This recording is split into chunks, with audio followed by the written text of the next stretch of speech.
আপনাদের সকলকে আমন্ত্রণ আরেকটি নতুন বই শোনার মন স্থির করার জন্য। আজ শুরু করছি হেক্টর গার্সিয়া ও ফ্রান্সিস মেরেলস এর লেখা বই ইকিগাই, আনন্দে ভরা জীবনযাপনে দীর্ঘায়ু এবং সুস্থ থাকার জাপানিক রহস্য। আজ তৃতীয় অধ্যায়, লোকোথেরাপি থেকে ইকিগাই পর্যন্ত জীবনের উদ্দেশ্য ও দীর্ঘায়ু অতিবাহিত করার কলা। চলুন শুরু করি। আশা করছি পুরো অডিওটির সাথেই থাকবেন। লোকোথেরাপির অর্থ কি? ভিক্টর ফ্রাঙ্কলের এক সহযোগী সাইকো অ্যানালিসিস সম্পর্কে বলতে গিয়ে জানিয়েছেন, সাইকো অ্যানালিসিসের সময় রোগী শুয়ে থাকে এবং অনেক সময় এমন কিছু কথা বলে দেয় যা সাধারণ সময়ে বলা অতটা সহজ হয় না। তারপর তিনি ডক্টর ফ্রাঙ্কলিনকে জিজ্ঞাসা করেন, আপনি নিজের লোকোথেরাপি সম্পর্কে সংক্ষেপে কিছু বলুন। তা শুনে ফ্রাঙ্কল বলেন, এই থেরাপিতে রোগী চেয়ারে বসে থাকেন আর আমাদের কথা শোনেন। অন্য সময় তার পক্ষে হয়তো তা শোনা সম্ভব হয় না। ফ্রাঙ্কল বিষয়টা আরও স্পষ্ট করে বোঝানোর জন্য বলছেন, আমি সর্বদা আমার রোগীকে যে প্রশ্নটা করি সেটা হলো, আপনি এখন পর্যন্ত কেন আত্মহত্যা করেননি? এতে করে যে কোনো রোগী তার বেঁচে থাকার জন্য কোনো না কোনো ভালো দিকের সন্ধান পান আর সেটাকেই পথেও করে জীবনের পথে এগিয়ে যান। এখন প্রশ্ন হলো, তাহলে লোক থেরাপি কি? এর উত্তর খুবই স্পষ্ট। তার জীবনে বেঁচে থাকার জন্য একটা সুন্দর উদ্দেশ্য খুঁজতে সাহায্য করে। লোকোথেরাপি মানুষের জীবনের উদ্দেশ্য বুঝতে সাহায্য করে, যার ফলে তারা জীবনের অর্থ খুঁজে পায়, তাতে করে নতুন করে বাঁচার আশা খুঁজে পায়, আর সেই জোশ তাকে উৎসাহকে সঙ্গে নিয়েই বাকি জীবনটা অতিবাহিত করতে সক্ষম হয়। সেই সাথে সমস্ত নেগেটিভ চিন্তাগুলি ঝেড়ে ফেলে সমস্যা জয় করার কলা রপ্ত করে ফেলেন। বেঁচে থাকার উদ্দেশ্য। ভিলফিনিয়া ক্লিনিক এর ফ্রাঙ্কল এই সিদ্ধান্তে উপনীত হতে সক্ষম হয়েছিলেন যে লোকদের বেঁচে থাকার জন্য কোনো না কোনো উদ্দেশ্য থাকতেই হয়।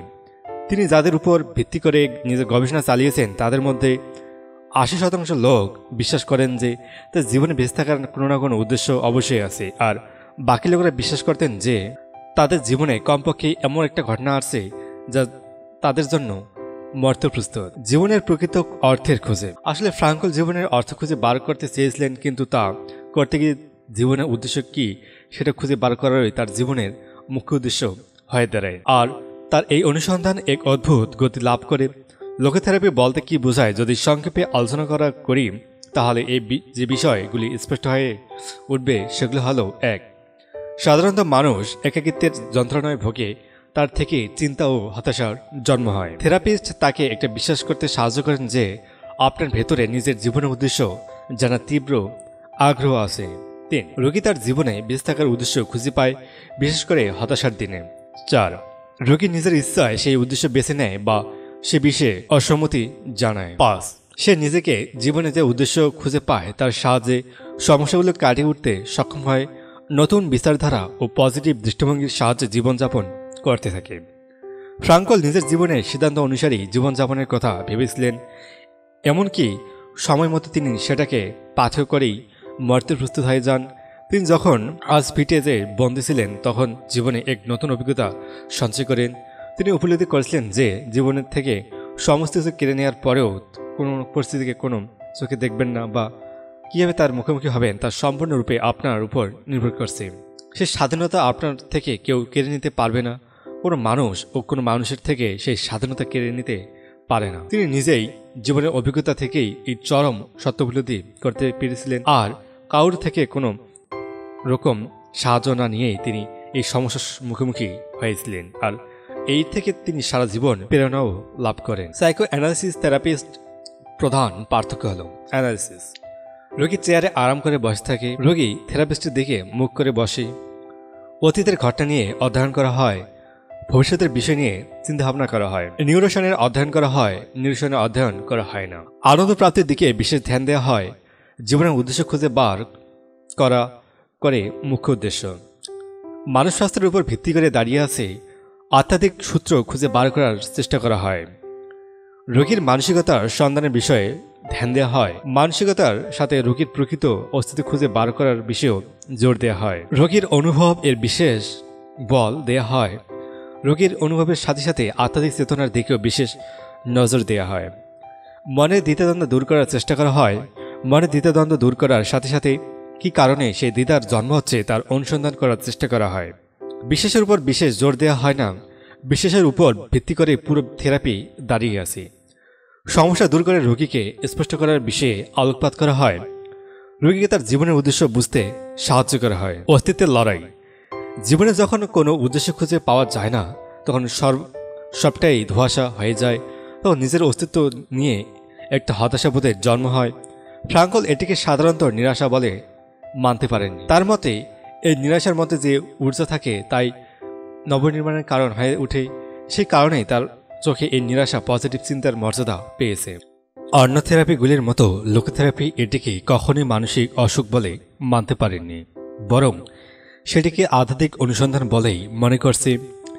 এটি এমন এক প্রাকৃতিক মর্যাদা যার দ্বারা মানুষ নিজের থেকে বা অন্য কারোর সাহায্যে নিজের অস্তিত্ব খুঁজে বার করার চেষ্টা করে, তার সাহায্যে একটা সন্তুষ্টি অনুভব করে এবং নিজের জীবনের শেষ লক্ষ্য পাওয়ার দিকে যাত্রা করে। কখনই কোনো মানুষের এমন সাহায্যের প্রয়োজন হয়, তখনই লোকোথেরাপি তাদের সাহায্য করার জন্য এগিয়ে আসে। শেষে তার ভেতরের দ্বিধাদ্বন্দ্ব দূর করে এবং তাকে নিজের লক্ষ্যের দিকে এগিয়ে যেতে সাহায্য করে। ম্যানস সার্চ ফর মিনিং নামক পুস্তকে ফ্রাঙ্কল এমন কল্পনা করছেন যাতে করে কেন এবং কীভাবে এর উত্তর সহজে পাওয়া যায়। ফ্রাঙ্কল মনে করেন যে আমরা আজ পর্যন্ত কি পেয়েছি এবং আমরা কি পেতে চাই এর মধ্যে যে বিস্তর ফারাক থাকে, তার থেকেই আমাদের ভেতরে মানসিক চাপের সৃষ্টি হয়। এই মানসিক চাপ আমাদের একটা সুস্থ জীবন প্রদান করে। আমরা যখন জীবনে কিছু পেতে চাই তখন আমরা আরাম করে বা অলসতার মধ্য দিয়ে জীবন কাটাতে চাই না। তার বদলে আমরা প্রতিযোগিতায় ভরা জীবন যাপন করতে চাই। এর বদলে আজকের যুগের মানুষ তারা কি করতে পছন্দ করে তা না করে তাদের যে পথে চালনা করা চেষ্টা করা হয় সেই পথে ধীরে ধীরে এগিয়ে চলার চেষ্টা করে এবং নিজের পছন্দকে একপাশে ফেলে দিয়ে অন্য যা করছে তা করার জন্য অগ্রসর হয়। শুধুমাত্র অর্থ উপার্জনকেই নিজের জীবনের লক্ষ্য করে তুলছে, যার ফলে নিজের মনের বিরুদ্ধে গিয়েও কাজ করতে প্রস্তুত তারা। কিন্তু তাতে করে ভেতরে যে বড় ঝড় বয়ে যায়, সে সংঘর্ষের মোকাবেলা করতে গিয়ে আত্মহত্যার মতো পথ পর্যন্ত বেছে নেয়। সানডে মিরোসিস এরই এক প্রকার। রবিবার বা অন্য কোনো কিছু ছুটির দিনেও মানুষের সামনে তেমন কোনো কাজ থাকে না, যার ফলে সকালে ঘুম থেকে ওঠার সময় তারা কোনো উদ্দেশ্য খুঁজে পায় না। তাদের চারদিকে কেমন যেন খালি খালি বলে মনে হয়। আর সকালে ঘুম থেকে উঠে কি করব, এই প্রশ্নের উত্তর খুঁজে বার করতে হয় তাদের। কীভাবে আজকের দিনটা আনন্দে কাটানো যায় সেই প্রশ্নের উত্তর খোঁজার চেষ্টা করে তারা। আসলে তারা একিকায় এর সন্ধান করতে থাকে, খোঁজার চেষ্টা করে তারা। আসলে ভিয়েনা পলিটেকনিক হাসপাতালে ফ্রাঙ্কল যখন এই বিষয় নিয়ে গবেষণা করতে শুরু করেন তখন তিনি বুঝতে পারেন ৫৫% মানুষ কোনো না কোনোভাবে নিজের অস্তিত্ব সংকটের লড়াই করছে। লোকোথেরাপি হিসেবে যখনই কোনো মানুষ জীবনের এই উদ্দেশ্যে প্রাপ্ত করতে সক্ষম হয় তখনই সে নিজের এই অস্তিত্ব লড়াইয়ের সংকটে জয়লাভ করে। ফ্রাঙ্কল নিজের অভিজ্ঞতা দ্বারা বলছেন তারা নিজের উদ্দেশ্যকে কৃতিতে বদলাতে সক্ষম হয়েছেন। তারা যখন নিজেদের অতীতের দিকে তাকিয়ে দেখেন তখন তাদের কোনো কষ্ট হয় না, কারণ তারা নিজেদের জীবনের উদ্দেশ্য পূরণ করতে সক্ষম হয়েছেন এবং তার জন্য তাদের জীবনের ভেতরের সন্তুষ্টির বোধ জন্ম নেয়। লোকোথেরাপির মাধ্যমে একটা সুন্দর জীবনের দিকে যাত্রা। কিছু বিশেষ তথ্য। শার্টের মতে আমরা জীবনের উদ্দেশ্য গড়ে তুলি না এবং বরং তা খুঁজে বার করি। আমাদের প্রত্যেকের কাছে জীবনের কোনো না কোনো উদ্দেশ্য থাকে, আর জীবনের প্রতিটা পর্বে তার ভেতরে কিছু পরিবর্তন দেখা যায়।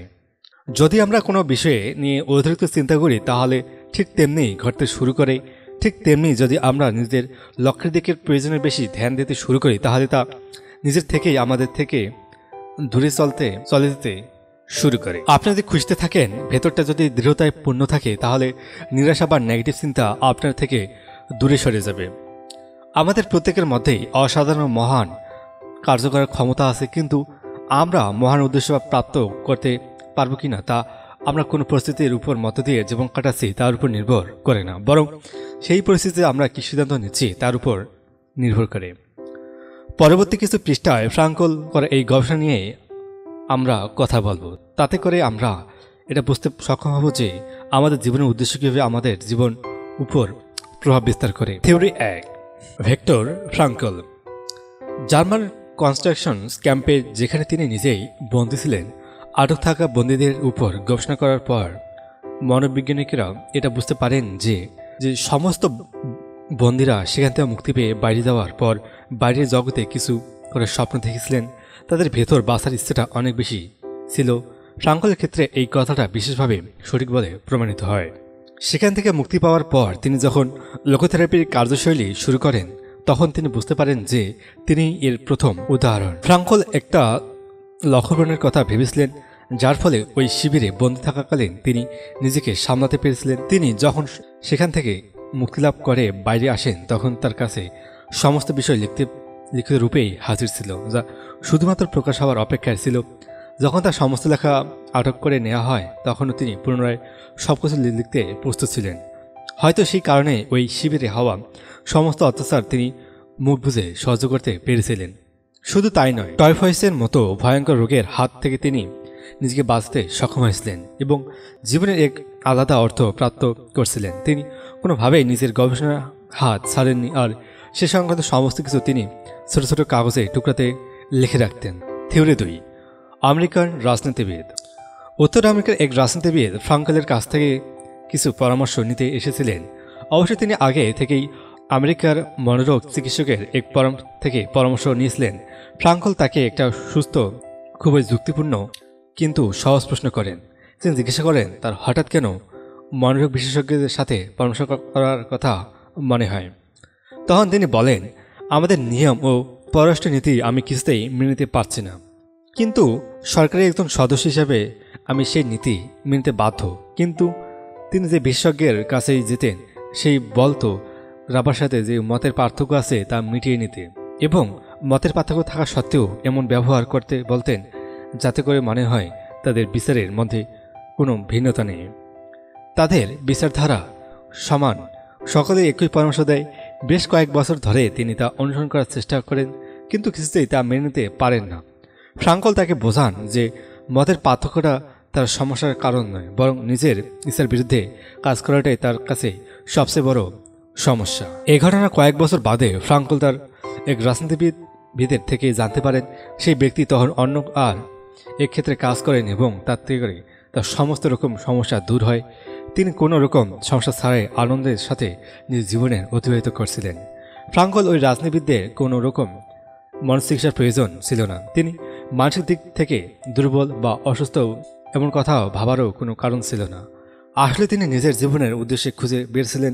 যখন তিনি নিজের জীবনের উদ্দেশ্য খুঁজে পেয়ে যান, তখন তিনি আনন্দদায়ক ও সচেষ্ট জীবন যাপন করতে শুরু করেন। থিওরি 3, আত্মহত্যা করতে চাওয়া এক মা তার 11 বছর বয়সের ছেলের এই পৃথিবী ছেড়ে চলে যাওয়ার পর ফ্রাঙ্কলের ক্লিনিকের চিকিৎসার জন্য আসেন। তার আর এক ছেলে ছিল, কিন্তু সেও ছিল জন্মগত প্রতিবন্ধী। তিনি নিজের সাথে ওই ছেলেকে শেষ করে ফেলবেন বলে ঠিক করেন। সেই অনুসারে চেষ্টাও করেন। নিজের দুঃখ সন্তানের কষ্ট দূর করার জন্য তিনি আত্মহত্যা করার সিদ্ধান্ত নেন। কিন্তু ওই প্রতিবন্ধী ছেলের মনে হয়েছিল তার জীবনে কিছু উদ্দেশ্য আছে, আর সেই উদ্দেশ্য পূরণের জন্য সে বাঁচতে চেয়েছিলেন। কিন্তু তার মা যদি নিজের হাতে তাকে মেরে ফেলে, তাহলে সেই উদ্দেশ্য কিছুতেই পূরণ হওয়া সম্ভব ছিল না। ওই মহিলা একদিন চার্চে গিয়ে সকলের সামনে নিজের সমস্যার কথা বলেন।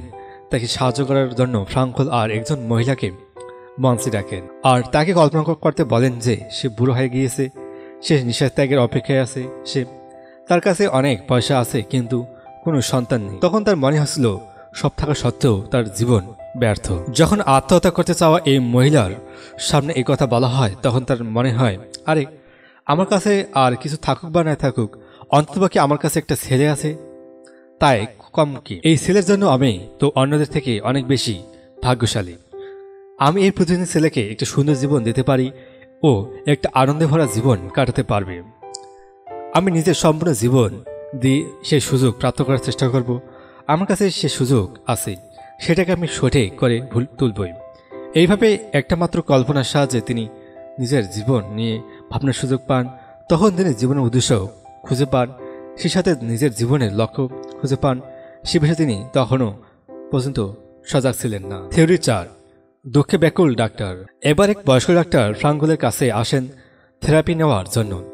মাত্র 2 বছর আগেই তিনি নিজের স্ত্রীকে হারিয়েছিলেন। তাতে করে তার সম্পূর্ণ জীবনটা যেন দুঃখে অতলে তলিয়ে গিয়েছিল। সেই নিরাশার হাত থেকে রেহাই পাওয়ার উদ্দেশ্যেই তিনি ফ্রাঙ্কলের কাছে এসেছিলেন।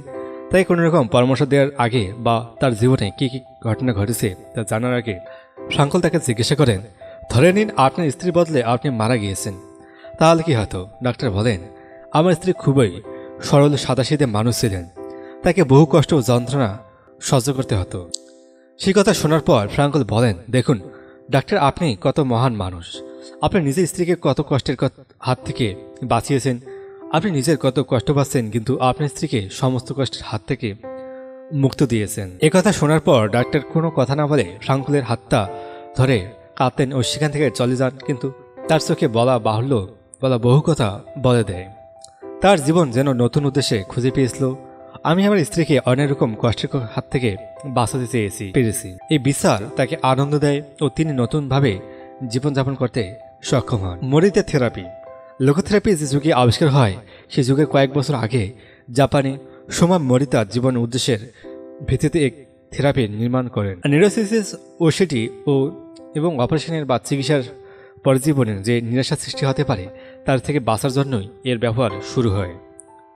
সোমা মৌরিতা ও শুধুমাত্র মনোরোগ বিশেষজ্ঞ ছিলেন তাই নয়, সেখানে সেই সাথে তিনি একজন ছিলেন। তার চিকিৎসা পদ্ধতির মধ্যে ছিল আধ্যাত্মিক ছাপ, যা জাপান এক নতুন চিকিৎসা ব্যবস্থার দরজা খুলে দিয়েছিল। পশ্চিমের বেশিরভাগ মনোরোগ চিকিৎসার ক্ষেত্রে মানুষের আবেগের দিক দিয়ে বিশেষভাবে কাজ করা হয়।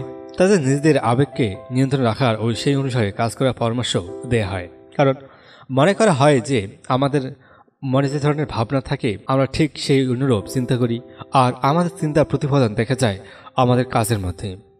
এর বিপরীতে মরিতা থেরাপি নিজেদের আবেগ বুঝতে তা স্বীকার করার পরামর্শ দেওয়া হয়, কারণ তিনি মনে করেন আমাদের ভাবনাই আমাদের কাজের দিক নির্দেশ করে। এখন আমাদের মনে যে ভাবনাগুলো ঘুরে বেড়াচ্ছে তা স্বীকার করার সাথে সাথে নতুন ভাবনা নির্মাণের কলাও শিখতে হবে। সোমা মরিতার মতে অভিজ্ঞতা ও চেষ্টার সাহায্যেই এ কলা রপ্ত করা সম্ভব। মরিতা থেরাপিতে কোনো পরিমাণকেই আগ্রহ করার পরামর্শ দেওয়া হয় না, বরং এই থেরাপিতে আমাদের ইচ্ছা, আকাঙ্ক্ষা, ভয়, নিরাশা ও চিন্তার মতো বিষয়গুলিকে স্বীকার করার পরামর্শ দেওয়া হয়। মরিতা থেরাপির উপর ভিত্তি করে লেখার পুস্তক সোমা মরিতা জানিয়েছেন, আমাদের নিজের আবেগ সম্পর্কে যথেষ্ট সচেতন থাকা উচিত। এই গল্পের মতো করে মরিতা নিজের মনের কথাগুলি জনসম্মুখে উপস্থিত করেছিলেন। তিনি বলেন, ধরুন একটা গাধাকে দড়ি বেঁধে একটি পিলের সাথে বেঁধে দেওয়া হয়েছে। সে নিজেকে মুক্ত করার জন্য আপ্রাণ চেষ্টা করে, কিন্তু অসফল থেকে যায়। সেই চেষ্টার সময় সে এই পিলারটিকে ঘিরে গোল গোল চত্বর কাটতে থাকে আর ভাবে সে অনেকটা পথ যাত্রা করে ফেলেছে।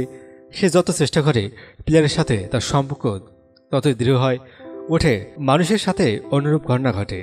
মানুষ বিভিন্ন বিচারের হাত থেকে যত রেহাই পাওয়ার চেষ্টা করে তত সে বিভিন্ন বিচারের সাথে আরও দৃঢ়ভাবে জড়িয়ে পড়ে। মরিতার চিকিৎসার পদ্ধতি সারাংশ। 1. নিজের আবেগকে স্বীকার করতে শিখুন। কোনো কাজে হাত দেওয়ার সময় আপনার মনে বিভিন্ন বিচারের জন্ম হয়। এর মধ্যে কোনো একটা বিচার যদি আপনার উপর চেপে বসে তাহলে তার থেকে পালানোর চেষ্টা করবেন না বা তাকে কোনোভাবেই বাধা দেওয়ার চেষ্টা করবেন না। আপনি যদি এমন করেন তাহলে সে বিচারও আরও গভীরতা সৃষ্টি করবে। মানুষের ভাবনা সম্পর্কে বলতে গিয়ে কিছু জেন মাস্টার বলছেন, আপনি যদি সমুদ্রে একটা ঢেউ দিয়ে আর একটা ঢেউ ভাঙতে চান তাহলে আপনি নিজেই সমুদ্রের গভীরে তলিয়ে যেতে যাবেন। কোনো বিচারের নির্মাণ আমাদের হাতে নেই, তা নিজে থেকেই জন্ম নেয়। আমাদের শুধুমাত্র তা স্বীকার করতে নিতে হয়, তাকে স্বাগত জানাতে হয়। ভাবনা আরেকটা আবহাওয়ার মতো। আবহাওয়া যখন কী রূপ দেখাবে তা আমাদের বুঝতে পারি না, আমরা শুধু তার পরিবর্তিত রূপটা দেখি। এ বিষয়ে বলতে গিয়ে তিনি ভিয়েতনামের সাধু থিস হ্যাট হর্ন এর একটা পংক্তির স্মরণ করিয়েছেন। ওই পংক্তিতে হিটস হ্যাট হর্ন নিজের একাকিত্ব নিয়ে একটা বলতে গিয়ে বলেছিলেন, আজ তুমি কেমন আছো, চলো দুজনে একসাথে বসি ও তোমার চিকিৎসা করি। যা করছেন তাই করুন। পরিণামের কথা না ভেবে নিজের লক্ষ্যের দিকে তাকিয়ে থাকুন ও সেদিকে এগিয়ে চলার চেষ্টা করুন, কারণ চিকিৎসা পদ্ধতি নিজের কাজ করতে থাকবে। আমার জন্য শুধুমাত্র বর্তমানের দিকে ধ্যান দেওয়াটা খুবই জরুরি। যদি পরিস্থিতি স্বীকার করতে নিতে কষ্ট হয় তাহলে সেই কষ্টের দিকে ধ্যান দিন। তার জন্য বুদ্ধি খাটতে যাবেন না, বরং বা কোনো রকম কাল্পনিক বাহানার সন্ধান করবেন না। চিকিৎসকের কাজ হলো কোনো রোগীকে পরিস্থিতির মুখোমুখি করার জন্য প্রস্তুত করা। মরিতা চিকিৎসা পদ্ধতির লোকদের কারণ খোঁজার জন্য বা রোগ সম্পর্কে স্পষ্ট করে বলার জন্য কোনো রকম চা দেওয়া হয় না, বরং তাদের নিজেদের কাজ বা অভিজ্ঞতা থেকে শিক্ষা নেওয়ার জন্য ছাড় দেওয়া হয়। পশ্চিমে মনোরোগ চিকিৎসার ক্ষেত্রে যেমন ডায়েরিতে লিখে বিভিন্ন টিপ্পনি করার পরামর্শ দেওয়া হয়, এক্ষেত্রে তেমন কোনো পরামর্শ দেওয়া হয় না, বরং মানুষের নিজেদের অভিজ্ঞতার ভিত্তিতে তা খোঁজার পরামর্শ দেওয়া হয়। 3. নিজের জীবন উদ্দেশ্যের সন্ধান করুন। আমরা নিজেদের মনের বিস্তারগুলিকে নিয়ন্ত্রণ করতে পারি না ঠিকই, কিন্তু প্রতিদিন আমরা যে কাজগুলো করি সেগুলিকে তো অবশ্যই নিয়ন্ত্রণ করতে পারি। তাই আমাদের কাছে জীবনের উদ্দেশ্যে স্পষ্ট হওয়া খুবই জরুরি। সেই কারণে মরিতা মন্ত্রের পালন করার চেষ্টা করুন। এখন আমার কি করা উচিত, এখন আমি কি করব, এমন প্রশ্নের উত্তর আপনি নিজের অন্তর থেকেই পেয়ে যান। শুধুমাত্র তা খুঁজুন ও নিজের ভেতরের একিগাইকে খুঁজে বার করার চেষ্টা করুন। মরিতা থেরাপির 4টি পর্ব। মরিতা থেরাপি প্রায় 15 থেকে 21 দিন পর্যন্ত চলে। তাতে 4টি গুরুত্বপূর্ণ পর্ব থাকে। 1. আলাদা থাকা ও আরাম, 5 থেকে 7 দিন। প্রথম সপ্তাহে রোগীকে আরাম করার জন্য একটা ছোট কুঠিরে পাঠানো হয় ও বাহ্য জগতের জিনিসপত্রের থেকে আলাদা রাখা হয়। টিভি, বই বা বন্ধু প্রভৃতি সমস্ত কিছুর থেকেই সম্পর্ক ছিন্ন করে দেওয়া হয়। রোগী বেশিরভাগ সময় শুয়ে থাকে। এই সময় যিনি তার চিকিৎসার দায়িত্ব নিয়েছেন তিনি তার সাথে বেশ কয়েকবার দেখা করতে যান, যদিও অনেক সময় সে তার সাথেও দেখা করতে চান না। এই সময় ব্যক্তিকে তার অন্তর যে পরিবর্তন আসে তার অধ্যয়ন করার পরামর্শ দেওয়া হয়। এই 7 দিনের রোগী কিছুই করার সুযোগ পান না, তাই সে নিজের কিছু করার জন্য ব্যস্ত হয়ে পড়ে। সে কারণে তাকে সমস্যার মধ্যেও দেখা যায়। এখান থেকেই তাকে পরবর্তী পর্বে পাঠিয়ে দেওয়া হয়। 2. হালকা পেশাগত প্রশিক্ষণ, 5 থেকে 7 দিন। এই সময়ে মনোরম পরিবেশে রোগীকে হালকা হালকা কাজ দেওয়া হয়, যেমন ধরুন বাগানে কাজ করা, ছবি আঁকা বা রং করা প্রভৃতি। এই কাজগুলি করার সময় তার মনে যে বিচার আসে বা যে বিচারের পরিবর্তন দেখা যায় সেগুলি ডায়েরিতে লিখতে বলা হয়। এই সময় চিকিৎসক ছাড়া আর কারোর সাথে রোগী কথা বলার অনুমতি পায় না। 3. পেশাগত থেরাপি, 5 থেকে 7 দিন। এই সময় রোগীকে এমন কাজ দেওয়া হয় যা করতে তার কষ্ট হয়। ডক্টর মরিতা নিজের রোগীদের পাহাড়ে নিয়ে যান ও তাদের গাছ কাটতে বলেন। সে সাথে লেখা, হালকা আঁকা, রং করা, সিরামিকের বাসন বানানোর মতো কাজ দেয়া হয়। এই সময় রোগীরা কাজ সংক্রান্ত বিষয়ে অন্যদের সাথে কথা বলার সুযোগ পায়। সামাজিক ও বাস্তবিক জীবনের সাথে সংযুক্ত হওয়া। এই পর্বে এসে রোগীকে পুনরায় তার নিজের জগতে ফিরে যাওয়ার পরামর্শ দেওয়া হয়। নিজের আগের জগতে ফিরে যাওয়ার পরেও ব্যক্তিকে থেরাপির সময় যে ব্যায়াম বা কলা কৌশল শেখানো হয়েছিল সেগুলি অভ্যাস করতে বলা হয়। এই সম্পূর্ণ প্রক্রিয়ার একটা উদ্দেশ্য পৃথিবীকে একটা নতুন ও বিকশিত মানুষ দেয়া, যার কাছে জীবনে বেঁচে থাকার কোনো উদ্দেশ্য থাকবে, যে কোনো রকম সামাজিক ও মানসিক চাপ ছাড়াই শুধুমাত্র নিজের উদ্দেশ্য পূরণের জন্য কাজ করে যাবে। নাইকন ধ্যান পদ্ধতি। জেন মাস্টার মরিতা এবং নাইকন আত্মা পরীক্ষণের সাথে সম্পর্কিত ধ্যান পদ্ধতি কথা বলেছিলেন। এই সম্পূর্ণ চিকিৎসা প্রক্রিয়াটি এই কার্যপ্রণালীর উপর ভিত্তি করে দাঁড়িয়ে আছে। তার মতে প্রতিটা মানুষের নিজেকে এই 3টি মৌলিক বা প্রশ্ন করা উচিত। 1. আমি কোনো মানুষের কাছে থেকে কি পেয়েছি? 2. আমি কি সেই মানুষটাকে কি দিয়েছি? 3. আমার জন্য ওই মানুষটার কি কষ্ট হয়েছে? আপনি যদি নিজেকে এই প্রশ্নগুলি করতে পারেন তাহলে কোনো মানুষের জন্য যদি আপনি কষ্ট পান তা লাঘব হয়ে যাবে। যখন সামনের ব্যক্তিকে আর দোষী বলে মনে হবে না, বরং আপনি নিজের দায়িত্ব সম্পর্কে অবগত হতে পারবেন। মরিতে বলে, যদি আপনার কারোর সাথে ঝগড়া করার ইচ্ছা হয় তাহলে 3 দিন নিজেকে নিয়ন্ত্রণ করুন ও তারপরে তার সাথে ঝগড়া করুন। ঝগড়া করার বাসনা নিজে থেকেই কমে যাবে। আর এবার ইকিগাই। লোকোথেরাপি ও মরিতা থেরাপি এই দুটেই আপনি নিজের অভিজ্ঞতার থেকে প্রাপ্ত করতে পারেন। এর জন্য আপনাকে কাউকে পথ দেখাতে হবে না বা কোনো রকম আধ্যাত্মিক শিবিরের প্রয়োজন নেই। ইকিগাই হলো আপনার অস্তিত্বের লড়াই। একবার যদি আপনি এই লড়াইয়ে জিতে যান ও আপনার ইকিগাই স্পষ্ট হয় যায় তাহলে আপনাকে শুধুমাত্র মন শক্ত করে সাহসের সাথে রাস্তা দিকে এগিয়ে যেতে হবে। পরবর্তী পর্বে এই রাস্তা দিয়ে চলার জন্য যে উপকরণের প্রয়োজন আপনাকে সেই বিষয়ে জানাবো। আপনি যে কাজ করবেন বলে ঠিক করছেন সেই কাজের বিষয়ে নিজের ভেতর আস্থা থাকাটা খুবই জরুরি। আপনি কি খাচ্ছেন সেদিকে নজর রাখবেন।